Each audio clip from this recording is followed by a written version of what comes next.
Selamat malam semuanya, selamat datang di channel ini kembali. Kita kembali berbincang-bincang dengan Om Benny. Bagi yang belum tahu siapa Om Benny, bisa menyaksikan di video-video yang telah kami upload sebelumnya. Oke, seperti yang telah kami janjikan di video sebelumnya, kita akan membahas benarkah Bung Karno masih hidup. Langsung saja, silakan Om Benny. Selamat malam semuanya. Saya sama seperti orang kebanyakan pada umumnya yang mengidolakan sosok Presiden Republik Indonesia yang pertama, Bung Karno. Bahkan dari kecil saya sangat mengagumi beliau. Dan saat remaja saya punya poster yang saya bingkai dan saya pajang di rumah. Dalam beberapa kesempatan saya juga sering mendoakan beliau. Dan kisah ini berawal pada tahun 1992, 3 tahun setelah saya dan tim saya melakukan ekspedisi di Papua. Waktu itu umur saya 32 tahun. Saat itu kami sedang tidak ada tawaran pekerjaan untuk mencari artefak. Tidak ada kontrak kerja apapun. Di saat-saat seperti itu biasanya saya senang menyendiri di tempat-tempat yang bersejarah, ya semacam petilasan dari orang-orang atau tokoh-tokoh yang saya kagumi. Suatu ketika seorang teman memberitahukan sebuah tempat yang nyaman, tapi saya kurang tahu waktu itu apa itu sejarah tentang tempat itu. Tempat itu berada di pegunungan di Jawa Barat. Lalu berangkatlah saya ke sana. Di sana, singkat cerita, tempatnya sangat nyaman dan saya tentu saja di situ bertemu dengan beberapa orang yang juga ikut berkunjung di situ, tapi mereka tidak lama dan saya memang berniat bermalam di situ. Saya menikmati tempat itu hingga malam tiba, tidak tidur sama sekali. Dan di pagi hari saya sebenarnya masih enggan untuk meninggalkan tempat itu.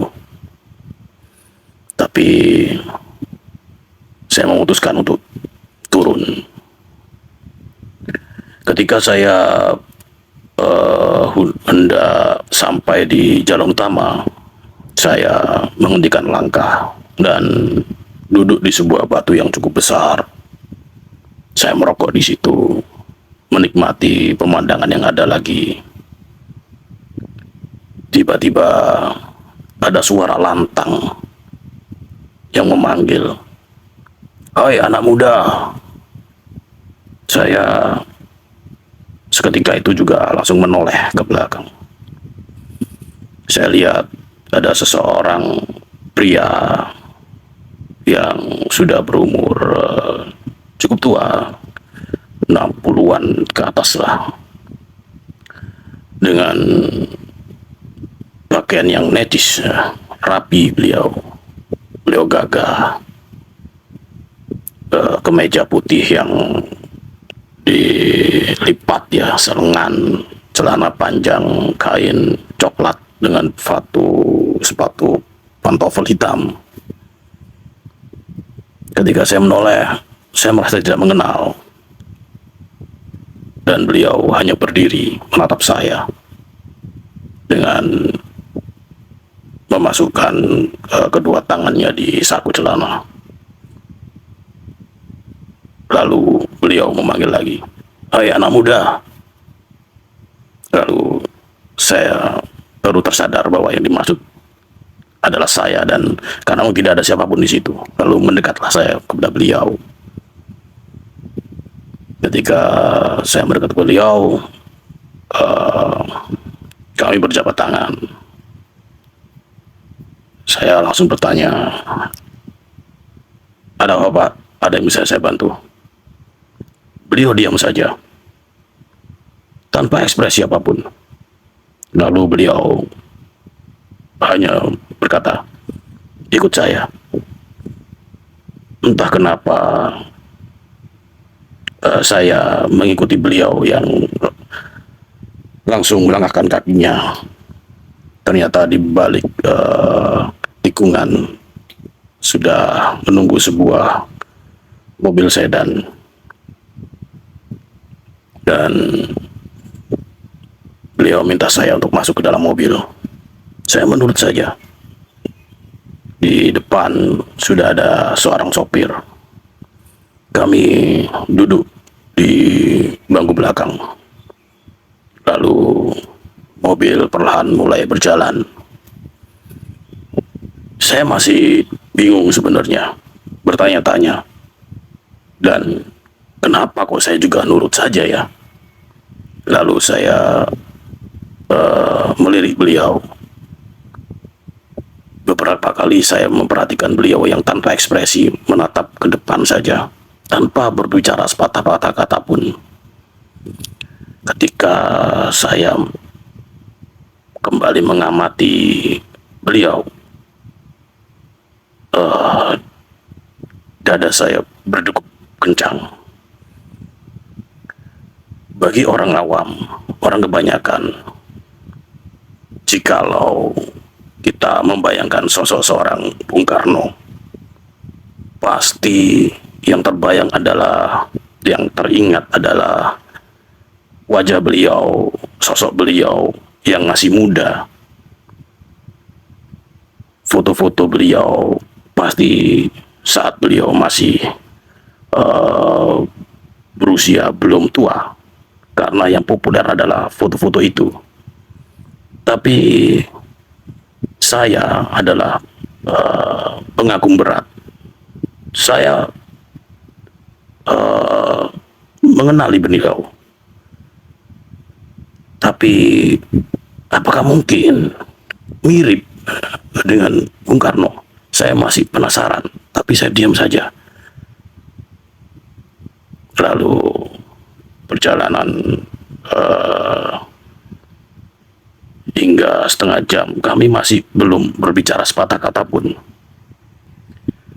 Lalu saya memberanikan diri untuk bertanya kembali,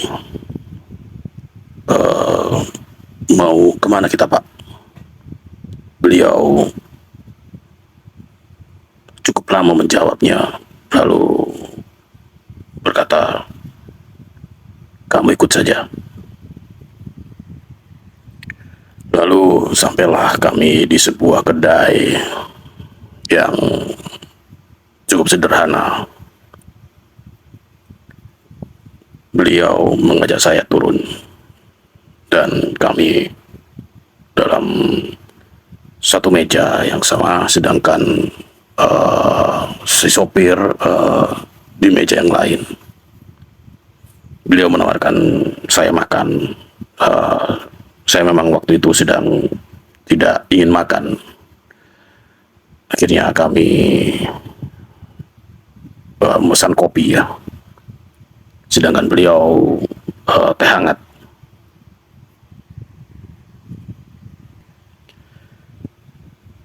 Sambil menunggu pesanan diantar, kami masih belum bercakap-cakap sama sekali.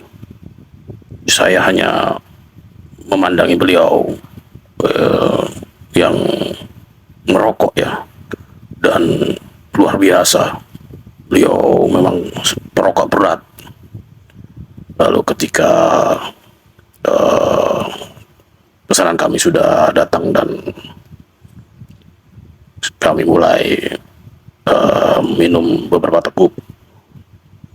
Beliau mulai membuka pembicaraan. Beliau bertanya, "Bagaimana Ben, pekerjaan kamu? Kamu mau masih berangkat kemana lagi?" Sungguh saya sangat terkejut dengan pertanyaan beliau, karena beliau menyebut nama saya. Dari mana beliau tahu nama saya? Tapi saya berusaha sebiasa mungkin, senormal mungkin. Saya jawab apa adanya saja. Sedang tidak ada tawaran kontrak kerja, Pak. Saya bilang gitu.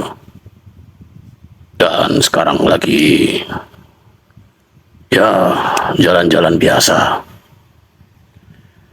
Selebihnya beliau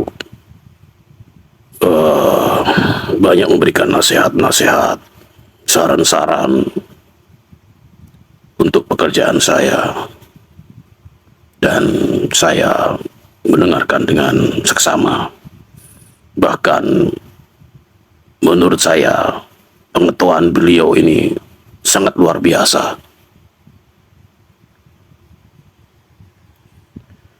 Dan saya benar-benar terhanyut dengan kata-kata beliau, nasihat-nasihat beliau,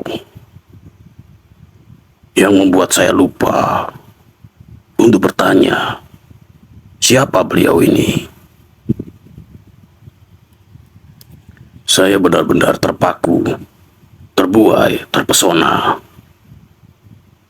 dengan sosok yang ada di hadapan saya waktu itu. Hingga akhirnya beliau memanggil sopirnya. Beliau menuliskan sesuatu di kertas dan diberikan kepada saya. "Besok hari Kamis kamu ke sini jam sekian." Saya hanya bisa menjawab, "Baik, Pak." Lalu beliau pamit. "Kamu bisa pulang sendiri kan, Ben?" "Bisa, Pak."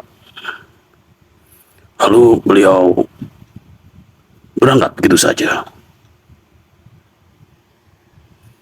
Saya hanya bisa menatap kepergian beliau dengan memegang secari kertas. Sebuah tempat yang harus saya datangi di hari yang telah ditentukan dan jam yang telah ditentukan. Waktu itu adalah hari Minggu.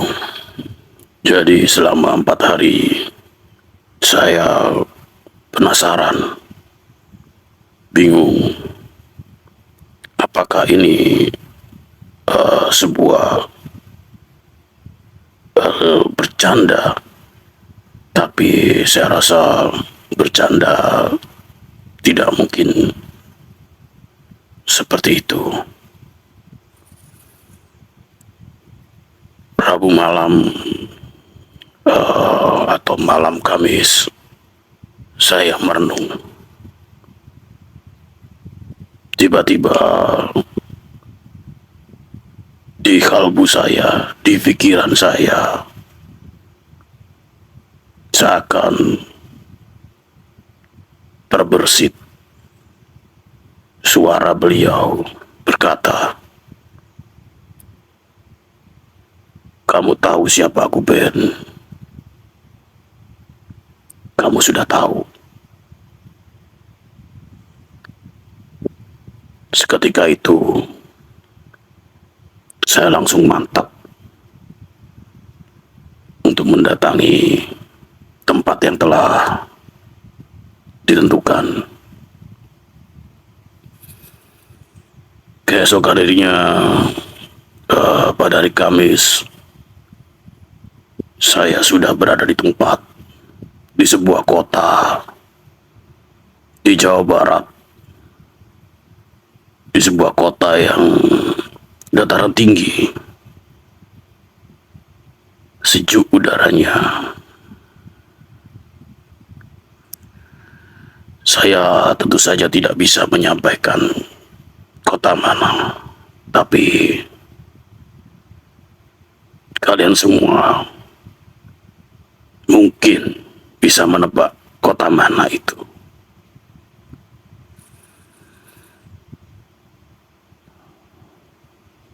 Saya memang datang lebih dahulu dari waktu yang telah ditentukan dan tepat pada jam yang telah dijanjikan.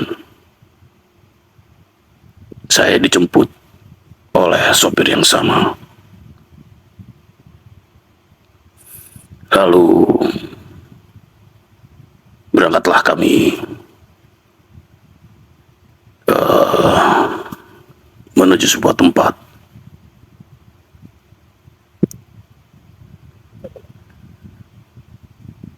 Di kota ini banyak ada tempat-tempat bersejarah, dan sampailah kami berada di sebuah rumah tua, bangunan tua peninggalan Belanda. Rumahnya besar sekali, tampak dari luar kurang begitu terawat, dengan halaman yang luas.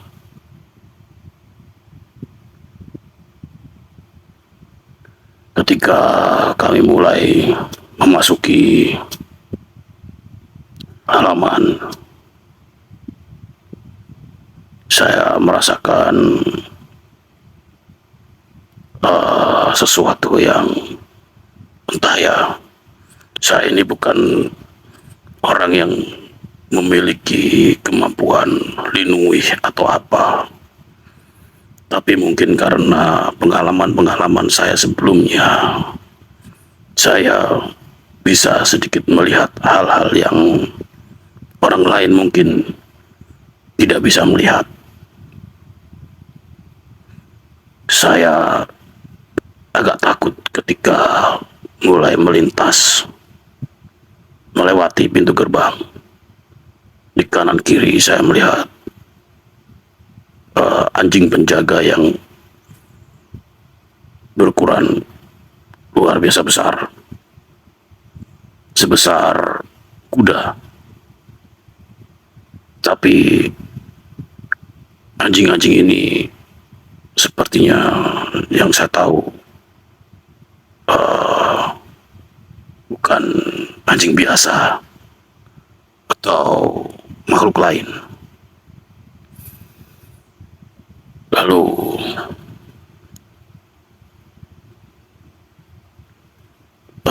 dengan si sopir saya diajak masuk ke dalam rumah,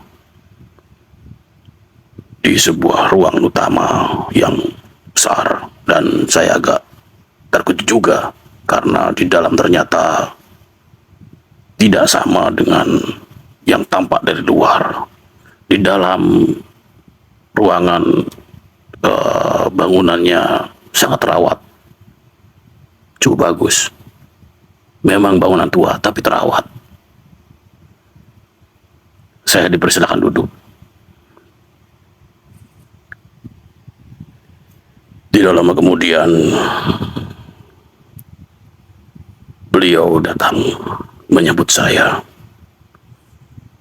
Kami berjabat tangan, lalu kami duduk kembali sambil menyalakan rokok dan menghisapnya. Beliau berkata, "Sekarang kamu tahu, Ben. Apakah kamu yakin dengan apa yang kamu lihat di depan kamu?" siapa saya. Beliau menatap saya dengan tajam. Saya juga menatap beliau. Lalu saya mengangguk pelan dan berkata, saya yakin ini Bapak. Lalu beliau tertawa. Lalu beliau beranjak berdiri dan mengajak saya masuk ke dalam. Ada beberapa ruangan dan saya sangat terkesima. Ada ruangan penuh dengan buku. Ruangan besar dan hampir semua ruangan banyak buku. Saya sempat melihat-lihat buku koleksi beliau.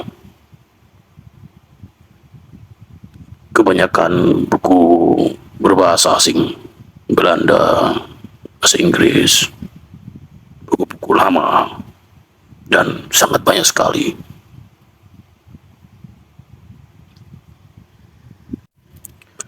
Di saat itu tiba-tiba terbesit kembali di pikiran saya tanda tanya, bagaimana mungkin beliau masih hidup? Bagaimana bisa? Lalu saya dikagetkan dengan suara beliau yang mengajak saya kembali berjalan menuju sebuah ruangan. Dan ternyata di ruangan itu sudah ada 3 orang duduk di sebuah meja yang cukup besar. Di meja itu ada papan catur. Dan saya benar-benar bingung ketika diperkenalkan oleh mereka. Satu orang masih muda, ya sekitar usia belum sampai 50 tahun ya. Dan saya tidak mengenal beliau. Saya memanggilnya Kakang. Sedangkan yang 2 orang sudah tua. Mungkin kita semua tahu siapa pahlawan peta. Supriyadi. Ya, beliau masih hidup dan berada di situ. Dan satu lagi, saya tidak mungkin menyebutkan nama beliau karena akan menimbulkan kontroversi dan bisa menimbulkan polemik karena beliau juga diketahui sudah meninggal dunia.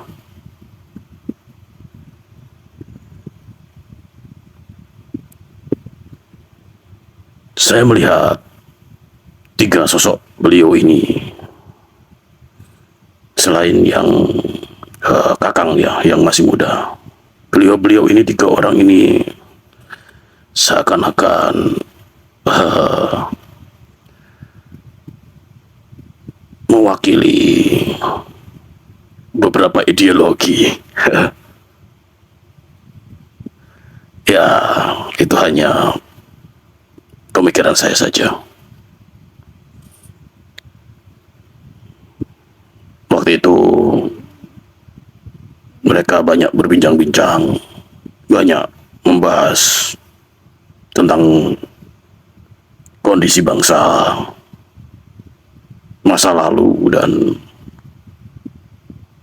langkah-langkah ke depan. Saya hanya lebih banyak mendengarkan saja. Dan masih banyak diliputi banyak pertanyaan di otak saya. Lalu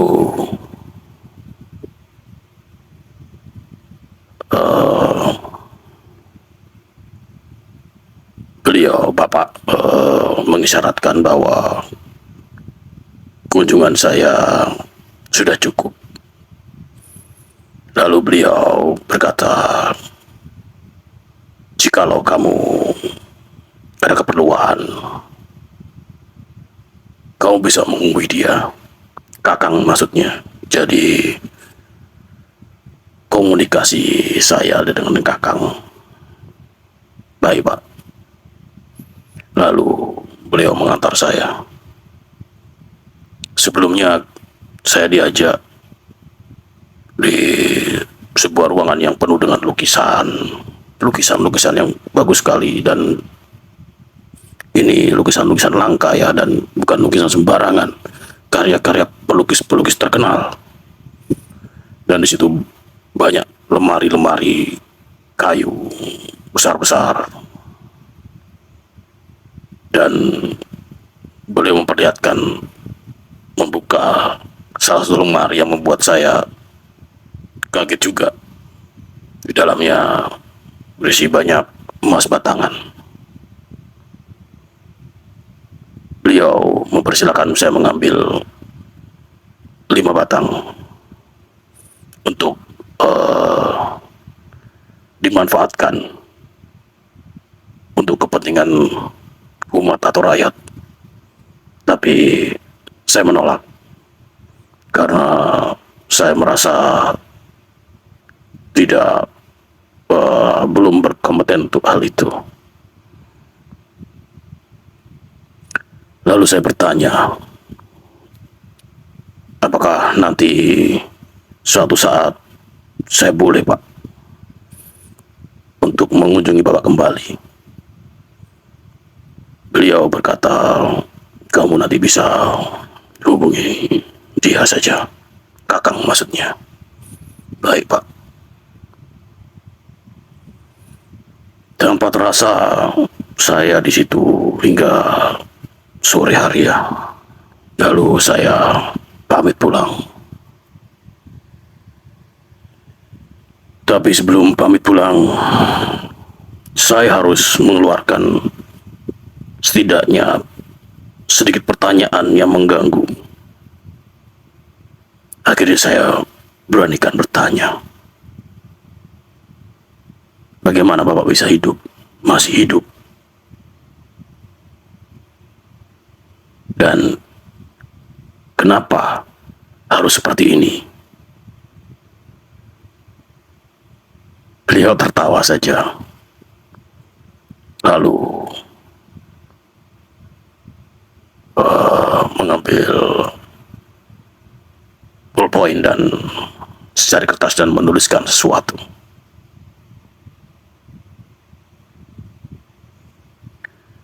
Kamu kunjungi beliau. Saya membaca sepintas sebuah nama dan sebuah alamat yang cukup panjang karena berisi detail lokasi yang harus saya kunjungi. Siapa beliau, Pak? Beliau menjawab, itu guru saya. Saya mengangguk. Dan saya bertanya lagi, jikalau saya nanti berkunjung ke sini, apakah diperbolehkan mengajak beberapa orang teman saya? Beliau menjawab, ya kita lihat saja nanti ya. Lalu saya mencium tangan beliau dan diantar kembali oleh sopir ke tempat semula. 1 bulan berlalu, pikiran saya semakin banyak dipenuhi pertanyaan-pertanyaan. genap 2 bulan kemudian, saya memberanikan diri untuk mengunjungi guru beliau yang ada di daerah Jember, Jawa Timur. Tidak mudah menemui beliau ini, karena lokasi atau alamat yang diberikan hanya berupa petunjuk-petunjuk, dan saya harus menemukannya sendiri. Dalam pencarian, saya ditemani oleh 3 orang teman. Dan singkat cerita, saya berhasil bertemu. Dan di luar dugaan, dan awalnya saya sangat tidak percaya bahwa yang saya temui adalah guru Bung Karno. Kenapa? Karena beliau masih muda sekali. Sangat muda. Terlihat masih umur 25 tahun. Sekitar segitu. Orangnya ganteng, berkulit putih berseri.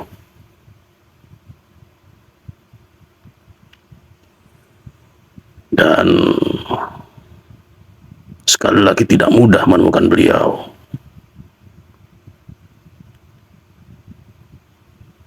Dan saya baru tersadar ketika saat berada di kediaman beliau, saya melihat sebuah foto. Sebuah foto beliau, guru Bung Karno ini,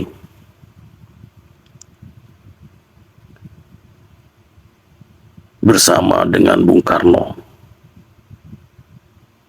Dengan background di situ, di belakangnya ada sebuah mobil sedan warna merah.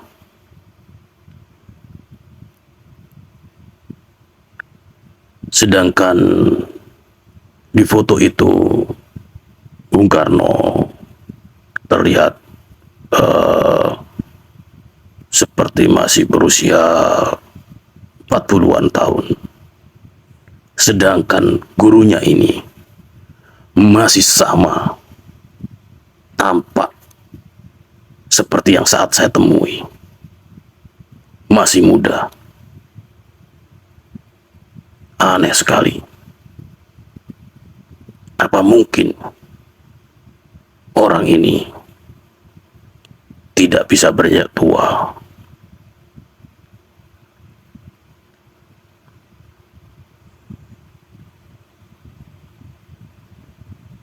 Lalu kami banyak ngobrol, dan karena saya memang dapat referensi dari Bung Karno, beliau banyak bercerita. Ya, orang ini memang bukan orang sembarangan. Dari beliaulah Bung Karno bisa menguasai banyak bahasa. Karena tidak mungkinlah hidup di zaman awal kemerdekaan atau di saat Bung Karno masih muda, Bung Karno bisa menguasai banyak bahasa. Belajar dari mana? Dengan waktu yang sempit. Ternyata ya memang ada sesuatu, amalan-amalan yang membuat beliau bisa menguasai itu semua.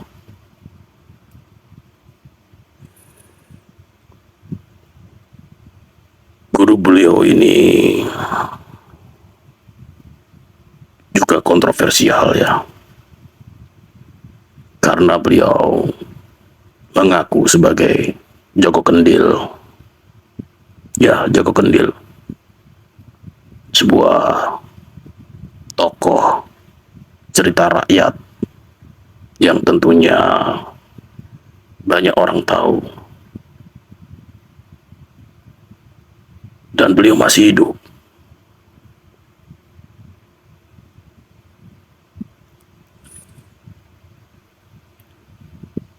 Dan dari mana beliau masih hidup dan masih tetap terlihat muda? Ternyata air kehidupan, air keabadian itu memang ada.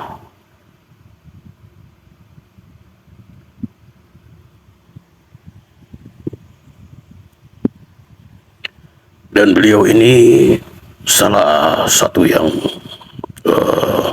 memiliki air itu. Tentu saja penjaga utamanya seorang nabi,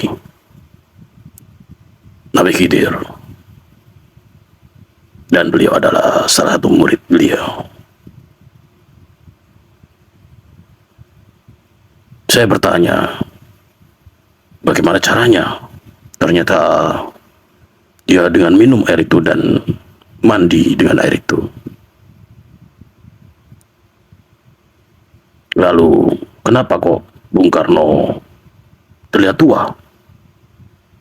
Ya karena memakainya saat di usia yang 60-an itu, bersama dengan dua orang teman beliau,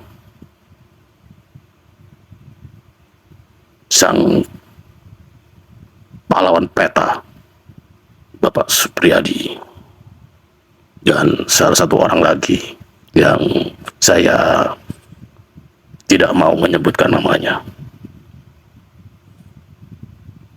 Bahkan saya sempat ditawari untuk air itu juga, tapi saya menolak.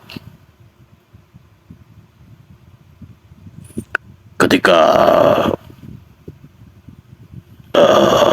kami merasa cukup lama dan cukup mendapat banyak pengetahuan, kami pamit pulang. Saat pamit pulang, beliau berkata, "Kamu panggil saya pasti akan datang." Saya dan teman-teman tersenyum dan mengiyakan. Saat perjalanan pulang, kondisi di malam hari, di dalam mobil, salah seorang teman saya berkata, "Ayo kita buktikan, kita panggil beliau." Dan dengan cara yang telah diajarkan, kami memanggil beliau.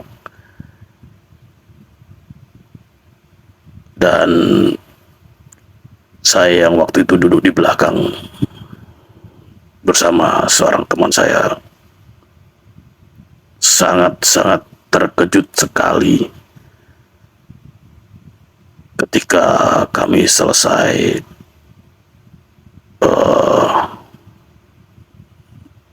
mengamalkan untuk memanggil beliau, Joko Kendil, di dalam mobil. Tiba-tiba beliau hadir. Ini sungguh pengalaman yang sangat luar biasa. Beliau ada di dalam mobil.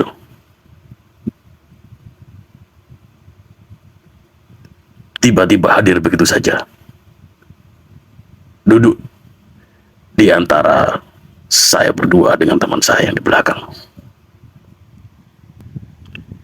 Lalu setelah muncul, beliau tahu bahwa kami hanya ngetes saja, dan beliau pamit pergi lagi, dan sekejap menghilang begitu saja. Tidak ada lagi di dalam mobil. Dalam perjalanan pulang kami merinding semua. Tapi juga dengan perasaan puas karena kami mendapatkan pengalaman yang luar biasa. 3 orang teman saya ini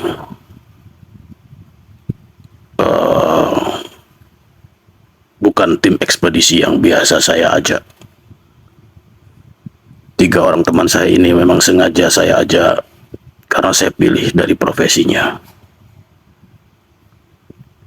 Ada yang dosen dan ada yang dokter. Dan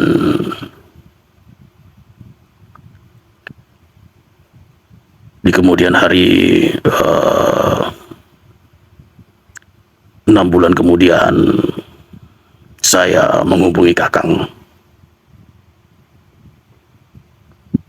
untuk berkunjung kembali bertemu dengan Bung Karno. Ternyata diizinkan.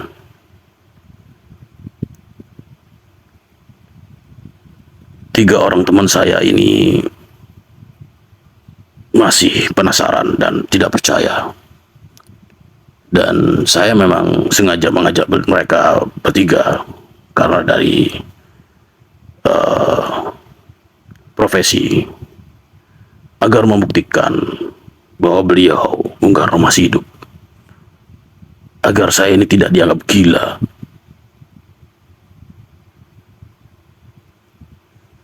Lalu kembali kami datang berkunjung. Dalam kunjungan kali itu cukup singkat sebenarnya. Kami bertemu, ngobrol-ngobrol, dan diperlihatkan kembali emas batangan.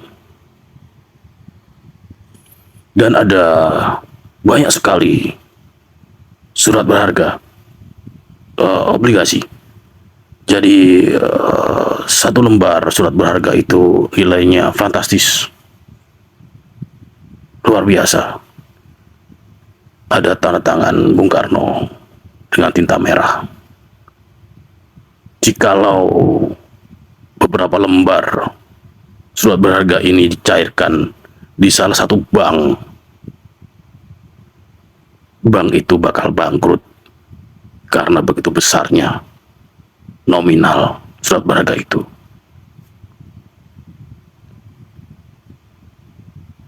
Apakah ada surat berharga itu yang tersebar di tangan orang lain?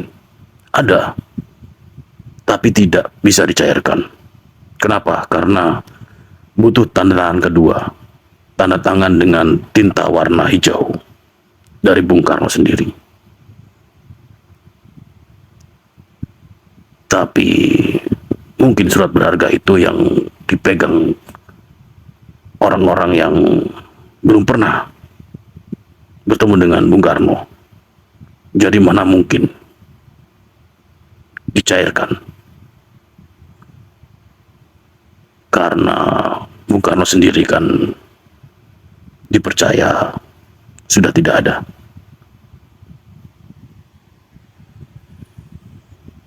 Saya melihat dan teman-teman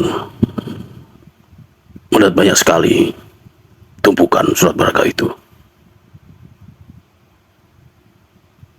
Saya sempat bertanya kepada beliau, kenapa semua ini tidak dimanfaatkan untuk kepentingan bangsa, sedangkan rakyat saat ini sedang sangat membutuhkan. Beliau dengan wajah yang sangat serius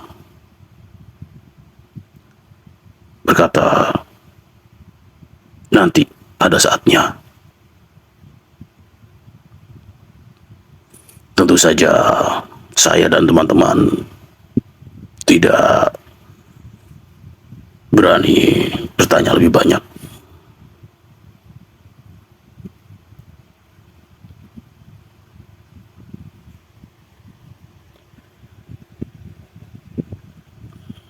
Setelah kami berpamitan pulang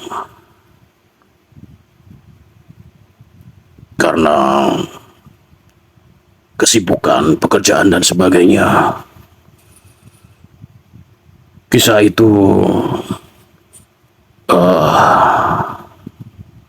menjadi sebuah kenangan yang luar biasa. Saya sempat berjumpa dengan beliau kembali pada tahun 2007, tapi di Gresik, Jawa Timur. Kenapa nih Gresik? Karena di sana ada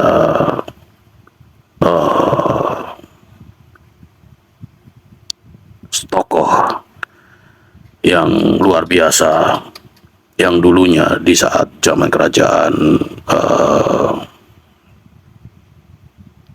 beliau bertugas untuk melantik raja-raja baru.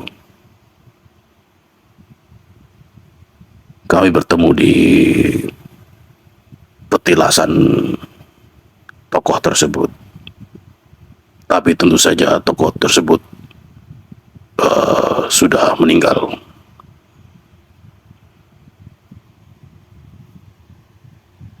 Kami hanya berkumpul di petilasan beliau. Dan Bung Karno hadir bersama dua orang rekannya yang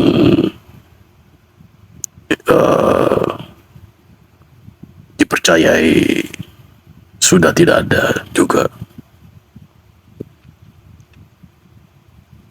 Pahlawan peta dan seseorang yang saya tidak mau sebut namanya.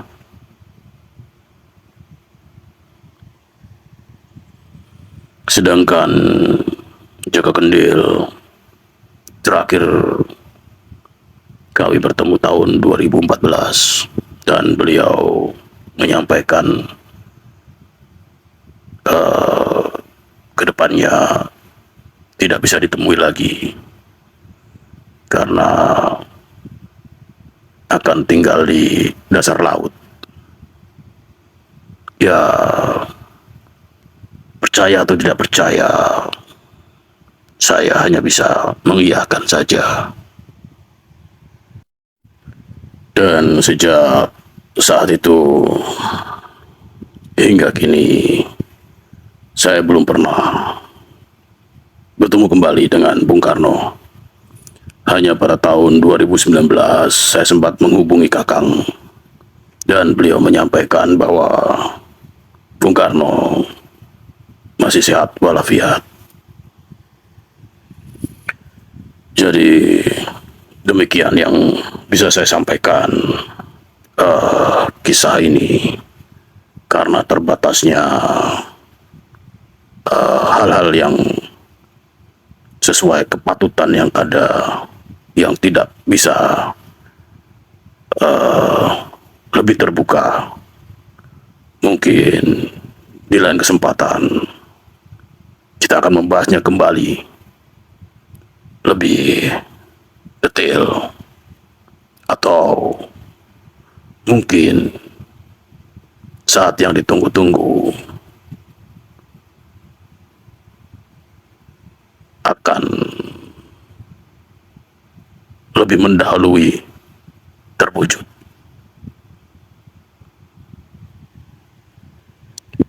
Dan bagi siapapun yang mendengarkan kisah ini, saya harap tidak usah terlalu mempercayai. Anggaplah ini hanya sebuah kisah biasa saja. Demikian yang bisa saya sampaikan. Terima kasih. Oke teman-teman semua pendengar setia, demikian kisah yang bisa kami sampaikan sebagai catatan bagi kita semua, agar apa yang kami sampaikan tidak menimbulkan polemik. Bahwa anggap saja cerita ini hanyalah cerita fiktif, cerita rekaan, atau cerita karangan, anggap saja demikian, tidak apa-apa. Bahkan kami menegaskan agar tidak terlalu mempercayai semua ini. Oke teman-teman, Terima kasih semuanya. Jangan lupa subscribe, like, dan komen. Selamat malam.